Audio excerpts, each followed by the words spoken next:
কিছুদিন আগে চলে গেছিলাম আমার এক দাদার বাড়িতে, কারণ দাদার 2 মেয়ের অন্নপ্রাশন ছিল।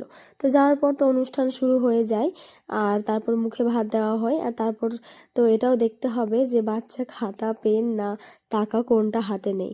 তো বড় মেয়ে হাতে নিয়েছিল হচ্ছে খাতা, আর ছোট মেয়ে হাতে নিয়েছিল পেন।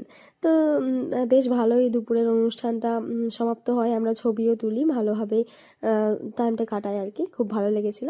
আর তারপর রাতে খাওয়া দাওয়া ছিল লজে, তো আমরা লজে চলে যাই। আর তারপর দেখো এদিকে মোটু পাতলুর সাথে দেখা হয়ে যায়। আর প্রথমে তো হাত মিলিয়েই নিয়েছিল, তারপর যখন আমি ক্যামেরা অন করলাম, তো তারপর আবার ক্যামেরাতে হাই করলো, হাত মেলালো। তো যাই হোক, এটা ছিল আমাদের সেদিনের লুক। আর এটা হচ্ছে বড় মেয়েটা, যখন বড়টাকে পাই তখন ছোটটা হয়তো কান্নাকাটি করে বা ঘুমিয়ে পড়ে, আবার যখন ছোটটাকে পাই তখন বড়টা ঘুমিয়ে যায়, এরকমই হয়। তো যাই হোক, আমি ওখানে ছবি টবি তুললাম, তারপর চলে গেলাম খাওয়া দাওয়া করতে। স্টার্টারে ছিল পকোড়া আর কফি। তো পকোড়াটা খাওয়ার পর কফিটা খেলাম, আর কফিটা খেতে খুব ভালো লাগছিল। তো বোনকে বললাম আরও একবার কফি নিয়ে আয় যা। তারপরে আমরা খাওয়া দাওয়া করলাম।